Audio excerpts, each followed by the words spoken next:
Hello dears, welcome back to my channel ഈനോ stocks. എന്തൊക്കെയുണ്ട് വിശേഷം? എല്ലാവർക്കും സുഖമല്ലേ? എല്ലാവർക്കും സുഖമാണെന്ന് വിചാരിക്കുന്നു. അപ്പം നമ്മുടെ ഇന്നത്തെ വീഡിയോ എന്ന് പറഞ്ഞേക്കുന്നത് നമ്മൾ വളരെ സിമ്പിളായിട്ടൊരു കസ്റ്റമൈസ്ഡ് ഡിസൈനാണ് ചെയ്യുന്നത്.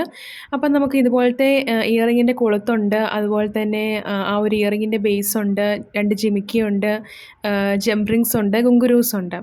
അപ്പം ഇതെല്ലാം കൂടെ വെച്ചിട്ടാണ് നമ്മളൊരു സിമ്പിളായിട്ട് ഒരു ഇയറിങ് ഉണ്ടാക്കാൻ വേണ്ടി പോകുന്നത്. അപ്പം ഞാനിതുപോലെ ആ ഒരു ജംപ് റിങ്സും കുങ്കുരൂസും ഒക്കെ എടുത്തിട്ട് ഇതുപോലെ ആ ഒരു സ്ക്വയറിൽ ഇരിക്കുന്ന ആ ഒരു ഇയറിങ്ങിൻ്റെ ഒരു ലോക്കറ്റ്, ഒരു ചാമ, ആ ലോക്കറ്റിനകത്തോടെ ഞാൻ ജസ്റ്റ് ഇതുപോലെ ഒന്ന് കൊളുത്തി കൊളുത്തി ഇട്ട് കൊടുക്കുന്നുണ്ട്. എന്നിട്ട് ഞാൻ ലോങ് ചെയിൻ എടുക്കുന്നുണ്ട്. അപ്പം ഈ ചെയിൻ എന്ന് പറഞ്ഞേക്കുന്ന ചെയിനിൻ്റെ കുറച്ച് നമുക്ക് ഒത്തിരി നീളം വേണ്ടവർക്ക് ഒത്തിരി നീളം എടുക്കാം, കുറച്ച് നീളം വേണ്ടവർക്കാണെങ്കിൽ കുറച്ച് നീളം എടുക്കാവുന്നതാണ്. ഇങ്ങനെ നമുക്ക് കട്ട് ചെയ്ത് നമുക്ക് ഇടാം. അപ്പോൾ ചെയിൻ ആണെങ്കിൽ നമുക്ക് റോളായിട്ട് ഇങ്ങനെ വാങ്ങിക്കാൻ കിട്ടുന്നതാണ്, മീറ്റർ അനുസരിച്ച് നമുക്ക് കട്ട് ചെയ്ത് വാങ്ങിക്കാൻ കിട്ടും. അപ്പം ഞാൻ ആവശ്യത്തിനുള്ള ചെയിനാണ് ഇവിടെ എടുത്തിരിക്കുന്നത്. അപ്പോൾ ഞാൻ ജംപ് റിങ് വെച്ചിട്ട് ഗുങ്കുരൂസ് എല്ലാം ഇങ്ങനെ ആഡ് ചെയ്ത് ഇങ്ങനെ കൊടുക്കുകയാണ്. അപ്പം ഞാൻ ആ ഒരു ചെയിനിനകത്തോട്ട് ജസ്റ്റ് ഇതുപോലെ ഒന്ന് മുറിച്ചിട്ട് ഒരു ജംപ് റിങ് വെച്ചിങ്ങനെ ഘടിപ്പിച്ച് കൊടുക്കുന്നുണ്ട്. എന്നിട്ട് ആ ഒരു ജിമിക്കി എന്ന് പറഞ്ഞേക്കുന്നത്, ആ ജിമിക്കിയുടെ അടിയിൽ കൂടെ ഒരു കൊളുത്തുണ്ട്. അപ്പം ആ കൊളുത്ത് ജസ്റ്റ് ഒന്ന് മറയ്ക്കാൻ വേണ്ടിയിട്ട് ഞാൻ നേരത്തെ ഒരു വീഡിയോ ഇട്ടിട്ടുണ്ടായിരുന്നു, ഒരു സീ പ്ലാസ്റ്റിക്കിൻ്റെ ആ ഒരു ഷെല്ല് ഞാനിങ്ങനെ അറ്റാച്ച് ചെയ്ത് കൊടുക്കുന്നുണ്ട്.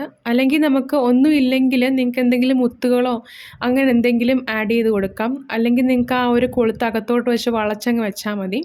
ഞാനിപ്പം ജസ്റ്റ് ഒരു ഭംഗിക്ക് വേണ്ടിയിട്ട് ഇതുപോലെ ആ ഒരു ഷെല്ല് ഞാൻ ഇട്ട് കൊടുക്കുകയാണ്. നമുക്ക് ഒറിജിനൽ സീ ഷെല്ല് ഇട്ട് കൊടുക്കാം കേട്ടോ. ഞാനിപ്പോൾ അതിന് കുറച്ച് വില കൂടുതലായതുകൊണ്ട് ഞാൻ ഈ ഒരു പ്ലാസ്റ്റിക്കിൻ്റെ സീ ഷെല്ലാണ് എടുത്തിരിക്കുന്നത്. അപ്പം നമ്മുടെ മെറ്റീരിയലിൻ്റെ റേറ്റ് അനുസരിച്ച് വേണം നമ്മൾ കസ്റ്റമറിന് കൊടുക്കുമ്പോൾ, ആ ഒരു റേറ്റ് അനുസരിച്ച് വേണം നമ്മൾ, ഒത്തിരി കൂടാനും പാടില്ല എന്നാൽ ഒട്ട് കുറയാനും പാടില്ല. ആ ഒരു രീതിയിൽ വേണം നമ്മൾ റേറ്റ് ഇടാൻ വേണ്ടിയിട്ട്. അപ്പം ഇതുപോലെ ഞാൻ ജസ്റ്റ് ഒന്ന് ഒട്ടിച്ചു കൊടുക്കുന്നുണ്ട്. എന്നിട്ട് ഇയറിങ്ങിൻ്റെ ആ ഒരു ഹാൻഡിലോട്ട്, ആ ഒരു കൊളുത്തിലോട്ട് നമ്മളിതുപോലെ കയറ്റിയിട്ട് കൊടുക്കുന്നുണ്ട്. അപ്പം നമ്മുടെ ആ ഒരു സിമ്പിളായിട്ടുള്ള കമ്മൽ ഇവിടെ സെറ്റായിട്ടുണ്ട്. അപ്പോൾ എല്ലാവർക്കും ഈ ഒരു കമ്മൽ ഇഷ്ടപ്പെടുമെന്ന് വിചാരിക്കുന്നു. ഇഷ്ടപ്പെടുവാണെങ്കിൽ ചാനൽ ലൈക്ക് ചെയ്യാനും സബ്സ്ക്രൈബ് ചെയ്യാനും മറക്കല്ലേ. അപ്പോൾ എല്ലാവർക്കും thanks for watching and thank you.